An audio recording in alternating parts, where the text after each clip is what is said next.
What is up, Solo Cups? My name is John Solo, and this is Messed Up Origins, the show where I break down the weird and wild history of your favorite fairy tales, myths, and nursery rhymes. Today's topic is none other than Baa Baa Black Sheep, the tragic tale of a lone barnyard animal that is forced to give all of its wool to its master, his dame, and some random little boy who lives down the lane. Okay, so it may not be that tragic when you take the lyrics literally, but it turns out their origins may be rooted in the oppression of the common people by medieval England's aristocracy. Oppression that led to lost wages, starvation, and death, so that is tragic. Or at least that's a theory. Some of you may have heard the song was actually inspired by the United States' slave trade and should therefore never be sung again, but that idea is verifiably false, and later on, I'm going to explain why. I do ask that you at least drop a like and consider subscribing to have more content like this delivered to your sub box every week. Anyway, without further ado, the messed up origins of Baa Baa Black Sheep.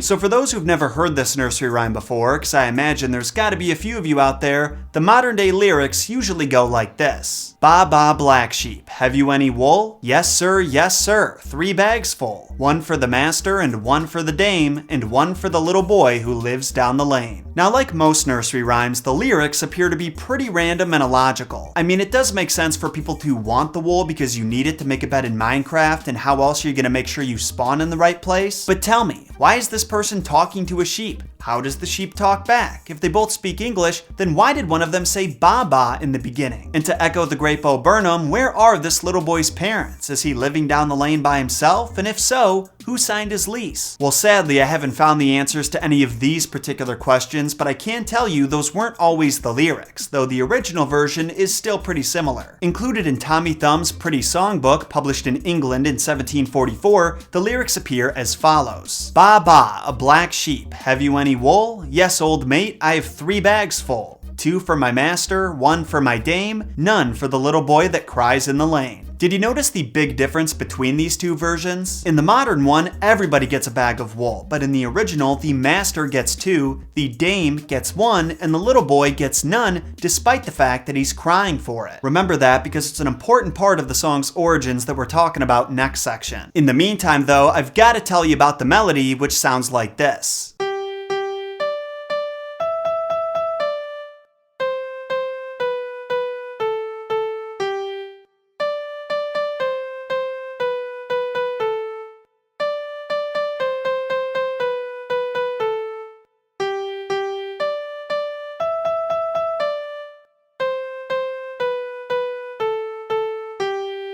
So I'm sure we can all agree that if a sleepy terrorist held a gun to our head and told us that we had to sing Baa Baa Black Sheep so we could fall asleep, our rendition would sound something like that jam. But in the early days, there was no official melody. Pretty weird to think about, right? It wasn't until 1879 when a book called Nursery Rhymes and Games was published in Philadelphia by A.H. Rosewig that the words in that tune were matched. But as many of you know, that melody is not actually exclusive to Baa Baa Black Sheep. Both the alphabet song and Twinkle Twinkle Little Star are sung in the same tune. So which one was the original? As it turns out, none of them. Before any of these jams used the melody, it belonged to a French children's song called Oh Shall I Tell You Mama, which Mozart further popularized with his famous piano composition where he played 12 variations of it. Anyone who wants to hear some of those variations, which to put it simply are all a different degree of fancy, there's a really cool video by Rousseau that goes through them. Now, according to historian Henry Davidson, that nursery rhyme still isn't the first use of the melody. He claimed it came from a French pastoral song from 1740. Unfortunately, I don't know if by pastoral he meant in the farming sense or in the spiritual sense, but if it did come from an old farming song, it's only appropriate that it wound up being used for Baa Baa Black Sheep. But now, Solo fam, you know where the melody came from and the earliest version of the lyrics, so let's talk about the events that led to the song's creation in the first place.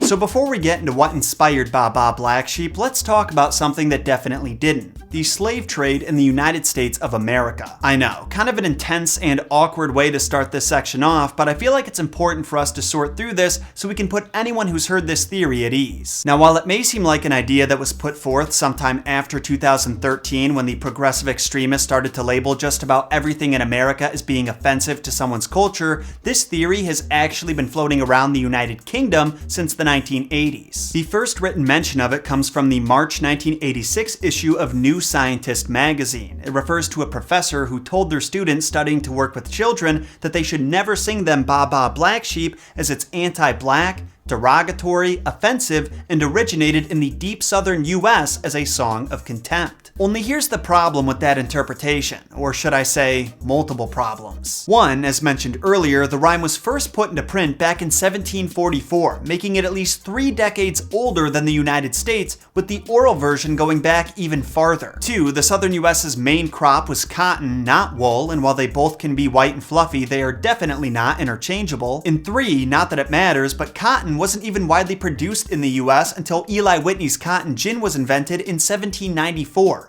50 years after the song was put into print. Thankfully, this theory never caught on with the mainstream, and judging from the article, was even shut down by the students it was being taught to, but that wasn't the only time that educators tried to push this idea on their students. There's a report from BBC back in 2000 that talks about when education chiefs on the City Council of Birmingham issued a warning that the racially offensive rhyme never be taught in schools. That is, until several black parents wrote and called the City Council to condemn the order as ridiculous. Then, they dropped the idea entirely. And for those who think they hear a little salt in my tone, you'd be right about that. But let me explain why. This isn't a case of, wah, people are too sensitive. Let me make my offensive jokes because I enjoy making others uncomfortable. It's more out of concern that these weird, creepy, uninformed people are trying to erase important parts of culture and history that they personally choose to interpret as offensive even when all of the evidence and facts are against them. And what makes this so weird and creepy to me is the steps those educators had to take to reach the conclusions that they did. I mean, if they did any research about their theories, they would have proved themselves wrong immediately, but instead they thought,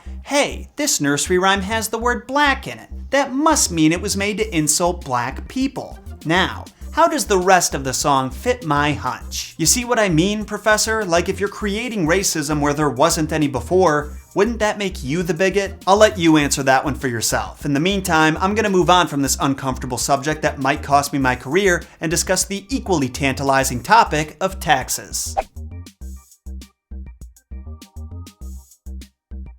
As is evident from the previous section and previous episodes of this show, most nursery rhymes have had a lot of origin theory suggested without much, if any, corroborating evidence. That being said, this theory, proposed by Katherine Elwes Thomas in her book The Real Personages of Mother Goose, is about as close as we're gonna get to a true origin of Ba Ba Black Sheep. She claimed the rhyme dated back to 1275 in medieval England and referred to resentment at the heavy taxation of wool that was just introduced. Now, some important context: wool trade was one of the most important factors in the medieval English economy and is even said to have had the single biggest impact on Britain's economy than any other commodity. With that in mind, under this new system known as the Great Wool Tax, any farmer who cultivated and sold wool would only keep a third of the money it generated. The other 2/3 would go to the king and his beneficiaries, like the church and wealthy nobility, so the working class was pretty pissed. And to make matters worse, the demand for wool was so high back then that a huge portion of the country was transformed into pastures for sheep to graze. This meant less crops being farmed, which in turn meant less demand for field labor, leaving a huge portion of the working class without jobs, which led to the painfully slow starvation and death of many of England's common folk. And supposedly, it was from this chaos that Ba Ba Black Sheep emerged. Someone, somewhere in England, thought up the rhyme as a way to not only mock the royals in charge, but also express frustration at their current situation. The master, who receives 2 bags of wool, symbolized the king and the wealthy nobility that he shared his loot with. The dame who only got 1 bag was the farmer, and the little boy who received none and cried in the lane was the common people who gained no advantage from this new system and were demanding change from the king. At least that's the theory. You don't necessarily have to believe it, but you've got to admit it fits a whole lot better on the timeline than the one that professor suggested back in the 80s. For that one to make sense, there would have to be a time-traveling racist running around somewhere, and if that's the case,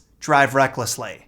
I'm hoping at least 4 of you would have gotten that reference without the clip. But anyway, that SoloFam was the messed up origins of Ba Ba Black Sheep. If you don't know, now you know. I'd also appreciate if you hit those like and subscribe buttons. Not only is that a great way to support the channel, but it also ensures you'll get more of my content in your sub box and recommended feed. Those who want to stay updated on messed up origins news, like when new videos are coming out, or get extra bits of knowledge I can't fit in a script, consider following me on social media. And for anyone who really loves this nursery rhyme, follow my own little black sheep on Instagram. His name is Gunther, and he has more than enough wool to go around.